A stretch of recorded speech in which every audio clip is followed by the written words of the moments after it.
So what's up sa mga kahombre ko dyan? Makagago, what's up ba na naman nga pala to? At syempre mga kahombre ko, eto na naman tayo sa aking weekly dose of issue ng Toro Family, ng kanilang reality show. Episode number 50 na sila, pinamagatan na Patience.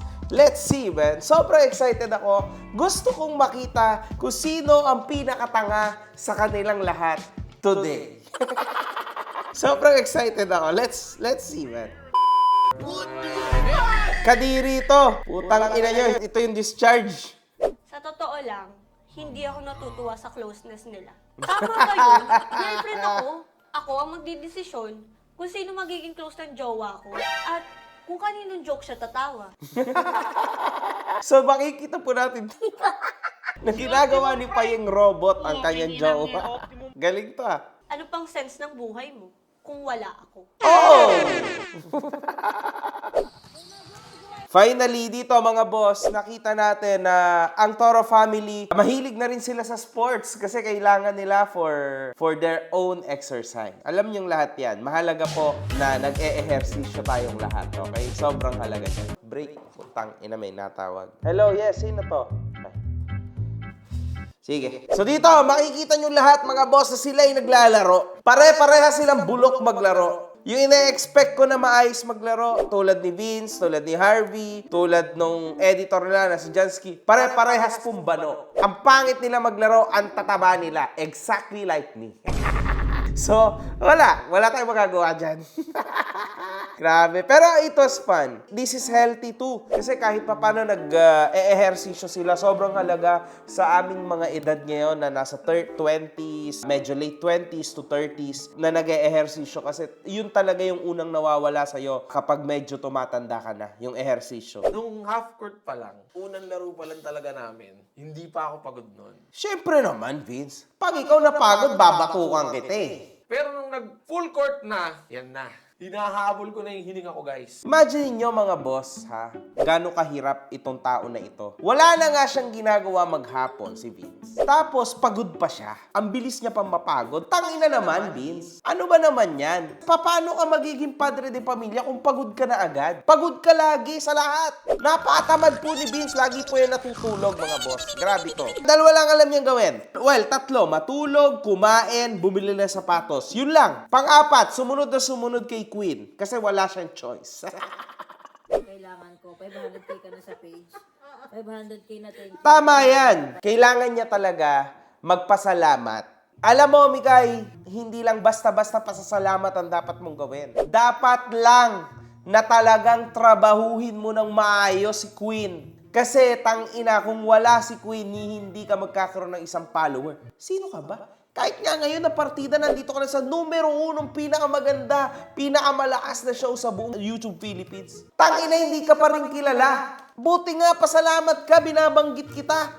Kasi mga kahombre ko, sama talaga ng loob ko sa hype na to. Hindi siya marunong bumati. Kapag nagkikita-kita kami, hindi siya bumabati. Kupal talaga tong tao na to sa totoong buhay.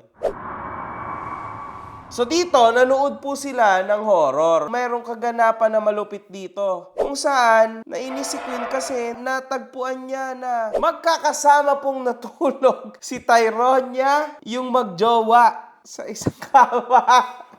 Well, sa isang room. You know? Oh, nandiyan si Tyronia. Although hindi naman siya nakatingin. Pero yun know, ang lambing-lambing ni Paye. May point po dito si Queen. Sinasabi niya, pinapangalandakan niya na maling-mali ang pinaggagawa na ito sa harap ni Tyronia ng mga ito. Kaya tama lang na batukan, bugbugin talaga si Paye at etc. etc. Kasi mga kahombre ko, bata pa po si Tyronia, nasa 18 pa lang mga boss. Ay sorry, si Paye pala yung 18. Pero sobrang minor po si Tyronia. Siyempre, hindi naman maganda na si Tyronia ay, kumbaga, eto yung mga makita niya na nino-normalize lang yung babae sa babae, naglalambingan, naghalikan, kung ano-ano. Siyempre, hindi siya ganun kaganda kasi siyempre, kahit anong mangyari, without taking away anything sa LGBTQ plus community, iba pa rin po kapag ang mag-partner ay lalaki at babae, yun yung normal. Ewan ko, siyempre, depende yan sa mga paniniwala ng bawat isa sa atin. But you know, for me, ganun, di ba? Kaya mali talaga tong action na to ng hinayupak na to si Paye. Pinapatulog si Kiana at nung nakatulog na, pinipicturean pa. Grabe, in love. Patulog na, pinipicturan po. Ina mo talaga. Ayop kayo. Mga putang ina nyo. Grabe, parang nasa picnic garden sa Luneta.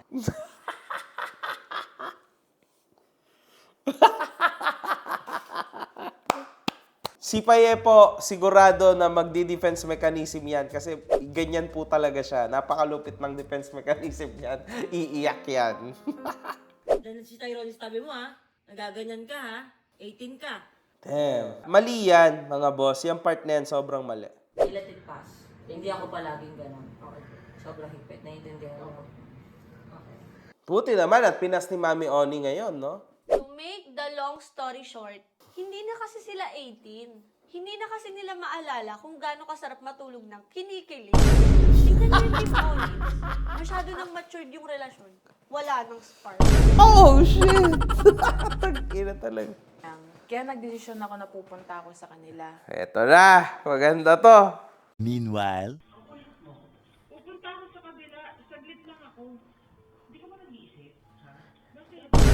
Yun, oh! Oh, sakit nun! Alam nyo kasi ang storya kasi dito ay lunar eclipse. Sabi ni Mama Marie, bawal daw lumabas kasi mamalasin ka. Diyos ko naman, Mama Marie. Ano ka ba? Nahahawa ka na ba sa asawa mo or sa partner mo na si Charis Pempenko? Mga gago ba kayo? Ba't kayo maniniwala sa mga haka-haka na yan? Wala nga ang lunar eclipse sa Pilipinas. Sa Amerika lang po yan nakita, hindi dito sa Pinas. Ano ba naman? Hindi totoo yan, yung mga ganyan. Mamalasin ka, saswertein ka, kagaguhan yan. Kasi ang malas at ang swerte, hinahanap sa buhay yan. Hindi yan yung darating lang sa buhay mo just like that. Putang ina, kung naniniwala talaga kayo sa may kapal, walang mga ganyan. Tangina, maniwala kayo sa sarili nyo. Huwag kayong umasa sa, Oh, okay to. Hindi ako lumabas sa lunar eclipse. So, ibig sabihin, magiging swerte ako. tangina naman, man. Ano ba yan? Anong klaseng mentality yan, man? Ate, kayo lang naman naniniwala. Dun hindi naman ako naniniwala na mamalasin ka. Tao naman. Syempre, alangan malasin ka. Hindi ganun yun. Dali na, te. Ang kulit naman ni ate. Dali na, te. Ate. Ay, ba't niya ate mo? Oy! Gago! This is not good.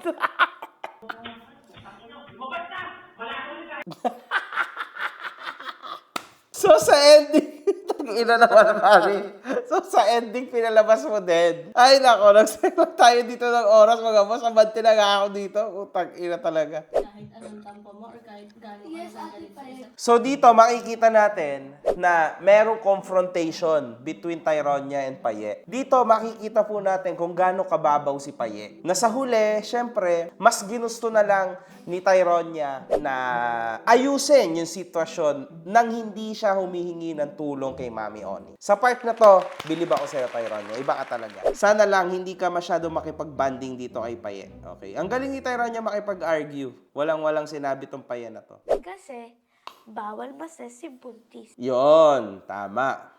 Yung mga gantong alita namin ni Tyrone. Siyempre, hindi na bago sa'yo yan. Luma na sa'yo lagi nakikipag-away. Paye naman. Nasabi ko naman kung anong oras ang inom ng gamot, ilang ml ang iinom. Minsan kasi, papi, alam mo, yung mga kasama natin sa bahay, hindi nila talaga kayang sabihan, no? Yung mga alaga nila as much as we do. Kasi syempre tayo yung magulang. Ganun dapat yung pagkakaintindi mo dito. Hindi yung parang magagalit or may bubwisit ka pa dyan sa kasambahay mo. Syempre, hindi niya alangan na masigaw-sigawan niya si Happy, di ba? So, dito mga boss, makikita natin na nagkakandaleche-leche na to si Papi sa pag-aalaga sa mga anak niya. Ayan sinasabi ko sa'yo, Papi. Sa kakabuntis mo, nagiging tanga ka na. So, ngayon, nakikita natin mga boss, nahirap na si Papi. So, ibinigay na niya yung mga anak niya kay Marie kasi hindi niya na talaga kaya. So dito may magandang argue si Papi at saka itong asawa niya. Finally, for the first time, nakita ko na nagpakalalaki na tong walang bayag na to. Itong lalaking to, no? Tingnan natin, to si Harvey.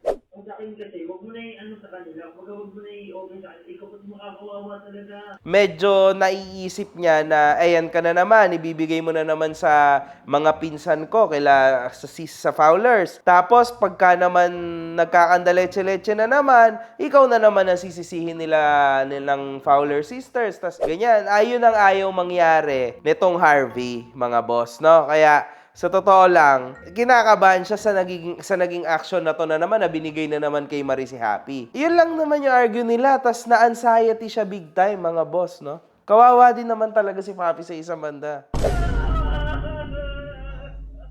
Ganito rin talaga yung asawa ko, mga boss. Grabe, nakakatakot to. Oh. Grabe to. Nako po.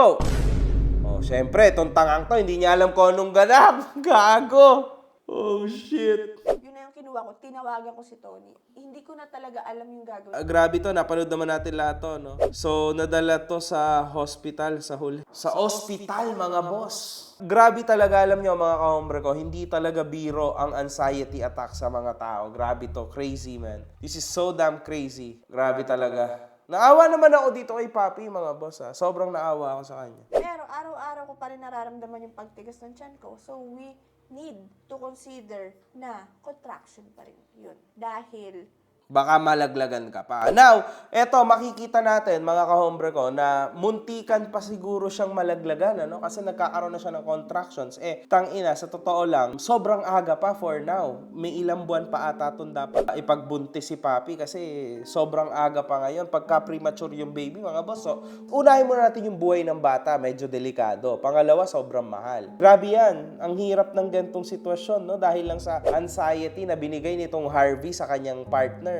Putang ina, doon pa lang mata-turn off ka na sa Harvey na to, no? Meron din pala talaga siyang tinatagong ugali na hindi maayos, ano? Wala siyang consideration sa kanyang asawa, knowing na buntes, no? Akala niya lang lagi nag-iinarte-inarte lang to si Papi. Grabe, man. Tapos si Mami Oni naman, si Queen, siya naman po, mga boss, ay nag-iisip din na tangina, hindi kaya mali na pinagbukod ko kayo, di ba? Although si Papi yung may gusto nun, pero tingnan nyo, kung sakaling nasa puder pa rin si Papi at si Harvey ni Tony, definitely hindi magiging ganyan yung sitwasyon. Sa isang banda, mga kahombre ko, alam nyo, nakikita ko talaga dito yung guidance and patience ng Fowler Sisters. Nakakainis sila siguro sa mga mata ng mga bobong tao, pero sa totoo lang, yung mga matatalinong tao would understand them very clearly. Kasi ang gusto lang nila ay matuto tong mga kasama nila. They are very lucky to have them kasi mga walang magulang tong mga to eh. Nagiging magulang sila, Tony, sila Marie sa mga tao na to. Yun lang talaga, guys.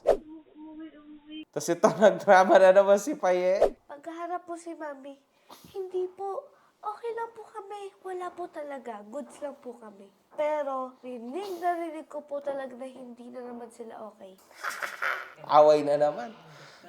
Maghiwalay na kasi kayo. Hindi nga mag-work ang kiskisan.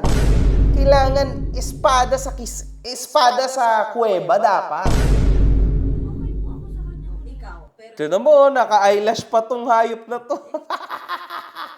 Kapag ikaw, okay ka sa... Tangin na, tibong naka-eyelash, meron palang gano'n. Lumalaki na yung tiyan ni Queen, oh. Makikita nyo. Wow. Nagkaka-baby bump na ata siya. Ay, kailangan mong matutunan yung right Yan na. sa tanong ng tao. Isa lang kasi lagi ang attitude mo. Mataray ka lang. Ayun, tama. I-explain mo din ng maayos kay Kiana. Huwag ka sumagot, sandali lang. Kahit kanino ganyan ka umatitude pa eh. Kahit kaninong tao dito. Kaya hindi namin alam kung galit ka ba o hindi. Ngayon, galit ako. Pero ang totoo, ito, ganito talaga ang ugali mo lagi. Gusto hindi ka lang makasiko kasi mas nakakatanda kami. Ngayon, gagantuin ko talagang ugali. Gusto mo ba umuwi si Dano o hindi? Hindi ka pwede yun! Gusto mo ba o hindi? O sagutin mo lang ngayon! Bakit kahit paggalit si Tito Vince, hindi ko siya magawang seryosohin? Kasi parang isang under the poke na lumabas ng sandali sa pekpek, tas nagwala siya, tas eto na naman siya, oh. Mali. Oh, bumalik ulit siya. Gago ka rin, no, Vince? Ang isang babae. Pero guys, Tao lang din po ako. Napapagod, napupuno, at may emosyon din na talagang minsan sumasabog. Parang wala ka namang emosyon eh. Parang lagi ka lang under the poke eh. Isa ka pa eh. Same lang sila ni Paye, mga boss. Lagi lang siya under the poke. Kayo pa lang siya nakita na galit. Tapos yung galit niya ilang segundo lang. Tapos bumalik na ulit siya sa pek-pek. Ay, nako. Bad trip. Nang dahil lang sa arte mo. That's not the right attitude, Paye. Dapat kasi, ang ibig sabihin kasi dito ni Queen, dapat magsabi ka, ano ba talagang feeling mo? Are you happy or not today? Pwede mo sabihin, yes, I'm happy today. No, I'm not. Hindi yung a-acting ka, putang ina ka, sobrang clear na nga na hindi ka masaya. Sabi mo pa, oo, masaya ako. Siyempre, ang gulo. Yun lang yon, mga putang ina nyo. Wala pong nanalo ng tangamometer kasi feeling ko mas ako yung tanga dito. Kasi nanood ako ng katangahan. Ha? Konti lang ang natutunan ko dito, kundi yung magbigay lang ng pasensya. That's the biggest thing. One love, good fucking vibes.